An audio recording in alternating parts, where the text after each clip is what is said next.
Hello दोस्तों, आप सभी का स्वागत है आपका अपना यूट्यूब चैनल एसएससी यूनिक मस्ती में। दोस्तों, आज हम इस वीडियो में लेके आए हैं जीके जीएस और साथ ही करंट अफेयर्स का अति महत्वपूर्ण प्रश्न, जो कि आगामी सभी परीक्षा को ध्यान में रखते हुए इस सेशन को चलाया जा रहा है। चलिए दोस्तों, बिना देर किए हुए हम इस सेशन की ओर बढ़ते हैं। इस सेशन का आपका पहला सवाल होगा, जौनपुर राज्य का अंतिम शासक कौन थे? ऑप्शन है मोहम्मद शाह, हुसैन शाह, मुबारक शाह, इब्राहिम शाह। आपका सही जवाब जो हो जाएगा वो option number B Hussain Shah आपका राइट आंसर हो जाएगा।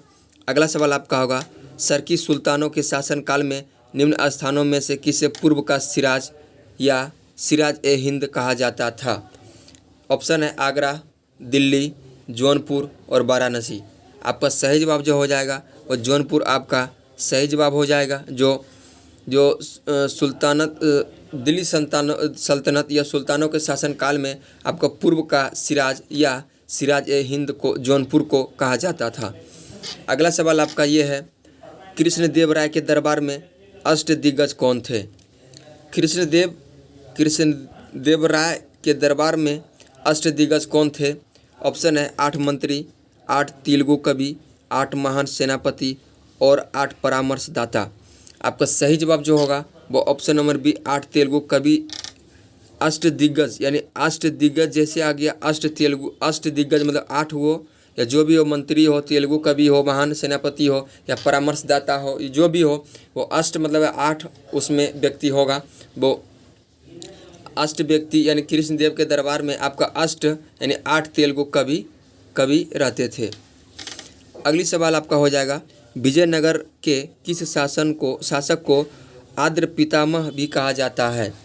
ऑप्शन है देवराय प्रथम, देवराय द्वितीय, कृष्णदेव राय, इनमें से कोई नहीं। आपका सही जवाब जो हो जाएगा वो कृष्णदेव राय आपका राइट आंसर हो जाएगा। अगला सवाल आपका ये है, चंदावर का युद्ध 1194 ईस्वी में किनके मध्य हुआ है? आपको ये बताना है कि 1194 में जो चंदावर का युद्ध हुआ है वो किन किन के बीच में हुआ था? तो ये आपका सही जवाब हो जाएगा जयचंद और मोहम्मद गौरी के बीच आपका चंदावर का युद्ध 1154 ईस्वी में जयचंद और मोहम्मद गौरी के बीच हुआ था। अगला सवाल आपका है, त्रिपक्षीय संघर्ष का आरंभ किस सदी में हुआ था? आपको ये बताना कि त्रिपक्षीय संघर्ष जो शुरू हुआ था वो किस सदी में हुआ था? तो ये आपको सही जवाब जो होगा वो सही जवाब हो जाएगा 8वीं सदी में ही त्रिपक्षीय संघर्ष का प्रारंभ किया गया था। अगला सवाल है, हिंदू विधि की एक प्रसिद्ध पुस्तक दया भाग के रचयिता कौन थे? आपका ऑप्शन हो जाएगा ऑप्शन नंबर सी आपका हो जाएगा जीमूत वाहन दया भाग के पुस्तक के रचयिता आपका जीमूत वाहन थे। अगला सवाल आपका होगा, सेन वंश का संस्थापक कौन था? सेन वंश के संस्थापक आपका कौन था? आपको ये बताना है सामंत सेन, विजय सेन, बल्लाल सेन, इनमें से कोई नहीं। आपका सही जवाब जो होगा आपका सही जवाब हो जाएगा ऑप्शन नंबर ए सामंत सेन आपका राइट आंसर हो जाएगा। अगला सवाल है, पहाड़ी काटकर एलोरा के विश्व विख्यात कैलाश मंदिर का निर्माण किसने कराया था? ये आपका सही जवाब हो जाएगा राष्ट्रकूट ने पहाड़ी काटकर एलोरा के विश्व विख्यात कैलाश मंदिर का निर्माण राष्ट्रकूट ने ही करवाया था। अगला प्रश्न होगा आपका, निम्नलिखित में से किस शासक के पास एक शक्तिशाली नौसेना थी? यानी किस शासक के पास आपकी शक्तिशाली एक नौसेना थी? तो वो आपका हो जाएगा चोल शासक के पास ही आपका एक बहुत ही शक्तिशाली नौसेना थे। अगला सवाल आपका हो जाएगा, दक्षिण अफ्रीकी यात्री इब्न बतूता किसके शासनकाल में भारत आया था? तो ये आपको बताना कि दक्षिण अफ्रीकी यात्री जो था इब्न बतूता वो किसके शासनकाल में भारत आया था? वो मोहम्मद बिन तुगलक के शासनकाल में ही वो भारत आए थे। आपका सही जवाब हो जाएगा मोहम्मद बिन तुगलक के शासनकाल में ही इब्न बतूता भारत आए थे। अगला सवाल आपका होगा, इताबली यात्रा निकोलो दी कोंटी ने किस विजयनगर साम्राज्य के शासनकाल में विजयनगर की यात्रा की? तो ये आपका सही जवाब हो जाएगा ये देवराय प्रथम के शासनकाल में ही ये विजयनगर सम्राट के शासनकाल में ही विजयनगर का यात्रा किया था। अगला सवाल आपका हो जाएगा, कृष्णदेव राय किसके समकालीन थे? कृष्णदेव राय आपका बाबर के समकालीन थे। ये आपको ध्यान में रखना है कि कृष्णदेव राय आपका बाबर के समकालीन थे। अगला सवाल आपका हो जाएगा, निम्नलिखित में से किस सुल्तान ने फलों की गुणवत्ता सुधारने के उपाय किए थे? यानी फलों की गुणवत्ता सुधार करने के लिए ये आपका फिरोज शाह तुगलक ने किया था। फिरोज शाह तुगलक ने किया था। अगला सवाल आपका होगा, इब्न बतूता कहाँ से आया था? आपको ये बताना है कि इब्न बतूता वो कहाँ से आए थे। तो ये आपको मोरक्को से आपका इब्न बतूता आए थे। अगला सवाल आपका हो जाएगा, भारत में तुगलक वंश के बाद कौन सा वंश शासन में आता है? तो भारत में तुगलक वंश के बाद आपका ऑप्शन नंबर डी आपका सैयद वंश आते हैं। सैयद वंश आते हैं। अगला सवाल आपका हो जाएगा, शिवाजी के समसामयिकी मराठा संत का नाम क्या था? शिवाजी के समसामयिकी मराठा संत का नाम क्या था? तो वो आपको ये बताना है कि शिवाजी के समसामयिकी मराठा संत का नाम क्या था। तो ये आपका हो जाएगा संत तुकाराम था। अगला सवाल हो जाएगा, अमुक्तमाल्यद किसकी रचना है?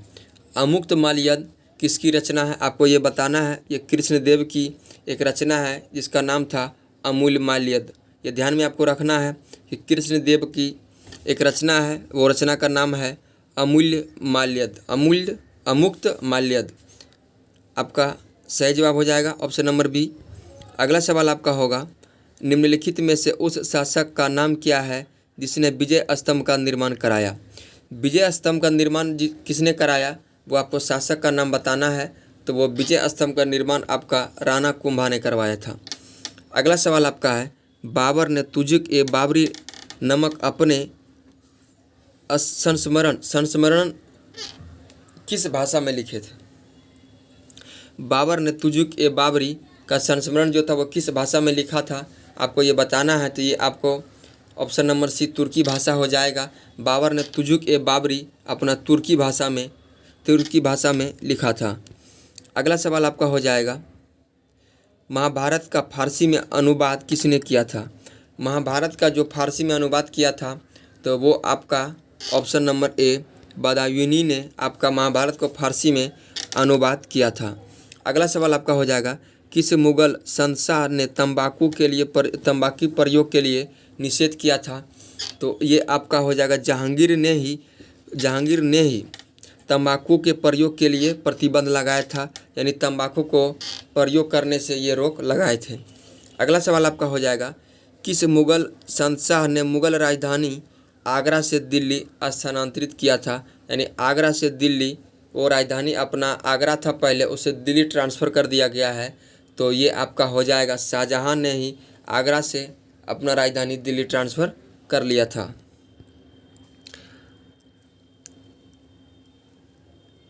अगला सवाल आपका होगा, शाहजहां का प्रसिद्ध तख्त-ए-ताउस 1739 ईस्वी में कौन ले गया था? तख्त-ए-ताउस 1739 में शाहजहां का प्रसिद्ध एक तख्त-ताउस था, जो एक तख्त-ए-ताउस बहुत बड़ा बहुत अच्छे सिंहासन था, उसे 1739 में कौन ले गया है आपको ये बताना है। तो ये आपका फारस आक्रमणकारी जो नादिर शाह था उसने 1739 में ही तख्त-ए-ताउस जो कि शाहजहां का एक प्रसिद्ध सिंहासन था उसे वो 1739 में ही फारस आक्रमण नादिर शाह ने उसे ले गया था।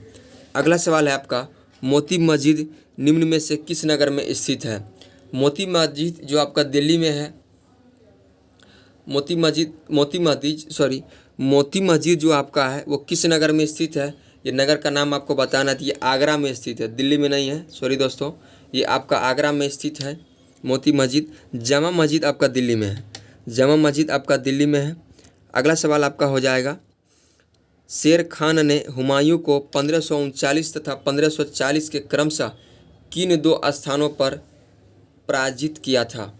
यानी 1539 और 1540 में शेर खान ने हुमायूं को किन दो स्थानों में पराजित किया था वो आपको बताना है कि वो वो कौन सा दो जगह है जहां शेर खान ने हुमायूं को 1539 और 1540 में उसे पराजित किया था वो चौसा तथा कन्नौज था। चौथा तथा कन्नौज आपका राइट आंसर हो जाएगा। ऑप्शन नंबर सी आपका सही जवाब होगा। ऑप्शन नंबर सी आपका राइट आंसर हो जाएगा। अगला सवाल आपका है, शेरशाह की मृत्यु कहाँ लड़ते लड़ते हो गया था? शेरशाह की मृत्यु वो लड़ते लड़ते हो गया था, वो आपका कलिंजर में शेरशाह का मृत्यु लड़ते लड़ते ही हो गया था। चलिए दोस्तों, आज की सेवा को हम यहीं समाप्त करना चाहेंगे। हम फिर मिलेंगे नेक्स्ट वीडियो में। तब तक के लिए बाय। All the best. आपकी दिन शुभ हो।